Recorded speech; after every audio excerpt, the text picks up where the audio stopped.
Hitler lied when he said, "We tolerate no one in our ranks who attacks the ideas of Christianity. Our movement is Christian," lied he. He said that just to get support from heretics of Germany. Typical politician lying. Hitler, he's like, "Lord, I will exterminate your race." Jesus is like, "Love your enemies. Why call me Lord and not obey? I will tell you, be gone, worker of iniquity." Atheists are like, "Words speak louder than actions." But reality says actions speak louder than words. Atheists take him at his word because they're gullible and it suits their agenda. They don't want the truth. The truth is he just claimed to be, he wasn't really. Reality says that atheists are wrong. Judged by actions, not mere words. Hitler's like, "I pinky swear I won't invade Poland." Polish atheist is like, "I trust you when you claim to be Christian, so I'm going to trust you again." See how that turned out. Oh, and I am going to be accused of committing the no true Scotsman fallacy.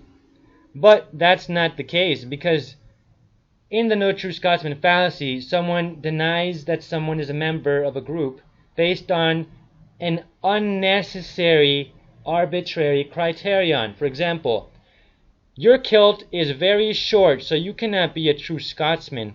That's not necessary. The length of your kilt or even wearing a kilt isn't necessary to be a man from Scotland. That would be a no true Scotsman fallacy.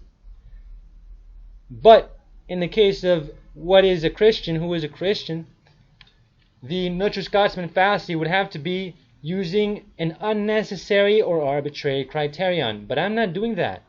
I'm using Jesus' definition of who is a Christian, which is whoever follows him is his true follower. According to Jesus, those who don't obey him are not with him. He will send them to hell. He says those who obey him are with him. So according to Jesus' definition, his followers are those who obey him. Now, who is more important than Jesus? Who besides Jesus can define who follows Jesus? Jesus defines that, and he says those who obey him. So it's not an arbitrary criterion, nor is it unnecessary. It's the necessary and only criterion. Obedience is what determines if you follow Jesus or not. So I did not commit the no true Scotsman fallacy, desperate, lying atheists. Hitler's like that, and the Polish atheist is gullible. So atheists are gullible because it suits them.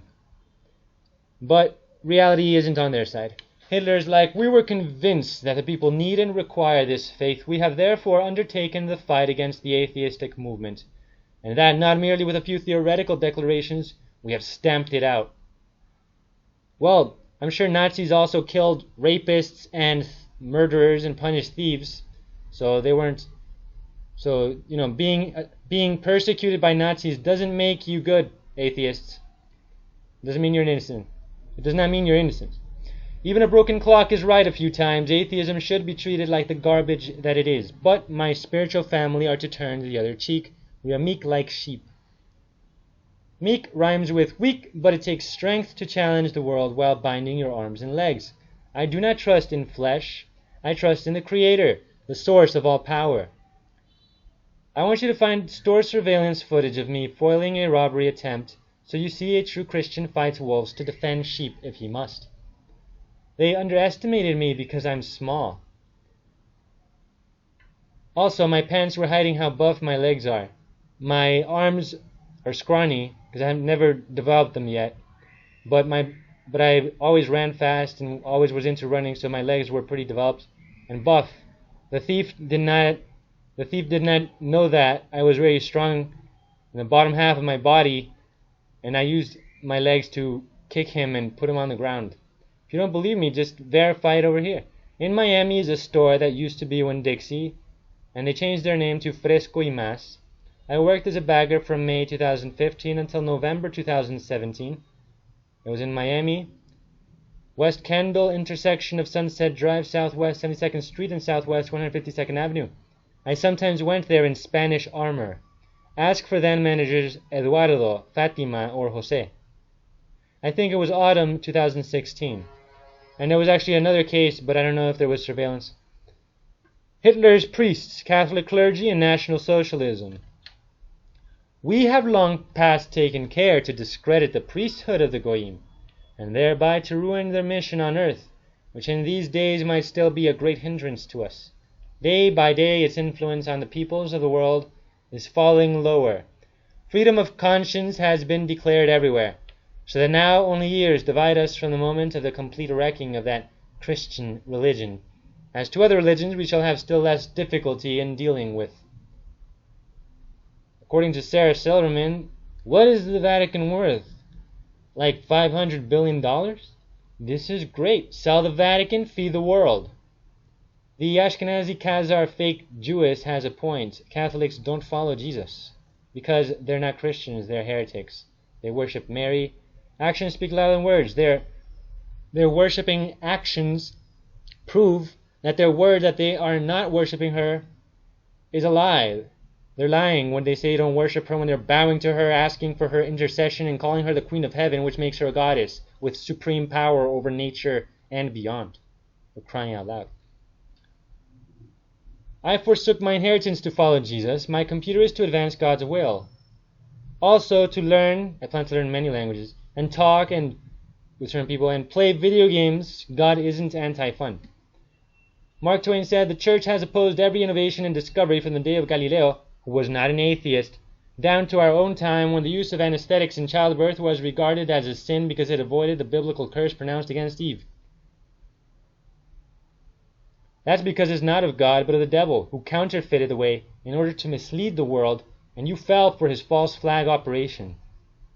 Jesus said most people go to hell. That means no nation can have a Christian majority, which means that no nation is ever Christian, let alone empire. So Spain was never Christian, England was never Christian, Germany, France, Italy, never Christian, the Roman Empire never Christian, Greece, the Byzantines never Christian, Russia never Christian, South Korea is not Christian, the United States is not Christian, according to Jesus' standard, because for them to be Christians, the majority would have to be Christian. Even if the majority claims to be Christian, that just means they're heretics based on Jesus' word. Jesus' word trumps all. I don't want to use the word trump. That has a new meaning now. Jesus' word triumphs over all. The USA, for instance, is not Christian, but an atheistic abomination, full of heretics whose true religion is money. And God we trust is printed on money because they trust in money, not really in God. Those founding fathers worshipped Satan, not God. The apotheosis of Washington means his attainment of godhood, which is a Luciferian belief. That's in Washington, D.C., and I think the Capitol building. Stars represent angels in the Bible. This is why so many flags have stars. They refer to the true rulers. If you see Brazil's flag, one star stands out. That's because it's the leader of the fallen angels. And communists and capitalists use the same satanic symbolism. When you wish upon a star is witchcraft. Disney promotes wishing upon a star to get your dreams fulfilled, which is a reference to asking Satan for your wishes to be fulfilled, and to do that you have to sell your soul. Satan rules all of you. And atheists are mere pawns of Satan. George Washington doing the as above, so below arm gesture. This means that Satan wants heaven to be as on earth. On earth he is ruling. He wants heaven to be like on earth, full of corruption, and with him ruling.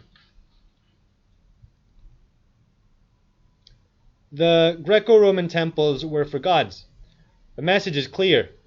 Elite Masons who inhabit these are supposed to be gods. Hitler also worshipped Satan. Look at his hand gesture, implying the devil horns. Disney worshipped Satan, and he, or his corporation, which still worships Satan, they depicted Snow White as saving herself by using the devil horn sign. And possibly that could be a reference to the unholy trinity also. Or instead. Now here's Hitler at it again. And Columbus and Drake. Notice that Columbus sailed with ships that were using the Templar cross. Templars were accused of worshipping Baphomet. Do you think it's a coincidence? Come on. You have a stack of coincidences. If you see an SOS on the beach, you don't say, oh, erosion must have done it. You know it was intelligently designed. Too much order.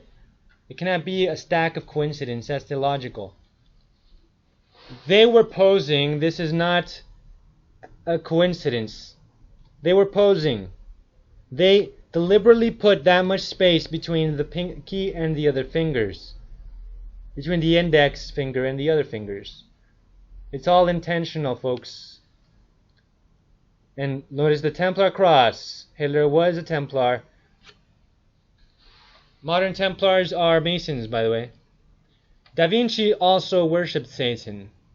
He used mirror tactics in his illustrations. In this case of the Eurocentric, long-haired, hippie distortion of Jesus that doesn't look like Jesus. So that's Satan, his master, whom he was honoring. In plain sight, and yet invisible. Atheist version of history is like a superficial PG Disney version of a grim tale. If atheists think they know history, that's cute. Satan's like, I love that you don't believe I exist. Makes it that much easier to corrupt you. So your guilt will increase and you will burn more in hell. At Dunkirk, Hitler saved the enemies of Germany. Thousands upon thousands of sitting ducks would have been destroyed quickly. Hitler saved Britain at Dunkirk because he was just a puppet of the synagogue of Satan, who persecute their own people to hide their tracks. Look at the transfer agreement. A deal between Nazis and Zionists. They were helping each other. This proves that Hitler was used to establish modern Israel. He is the founding father of Antichrist Israel, atheistic Israel. And Theodor Herzl, the Zionist leader, he was an anti-Semite. Look into it. Now, consider Protocol 7, Worldwide Wars. Albert Pike, Archmason, said, "The Second World War must be fomented by taking advantage of the differences between the fascists and the political Zionists. This war must be brought about so that Nazism is destroyed and that the political Zionism be strong enough to institute a sovereign state of Israel in Palestine. During the Second World War, international communism must become strong enough in order to balance so-called Christendom, which would be then restrained and held in check until the time when they would need it for the final social cataclysm." I will read this in the next one, God willing.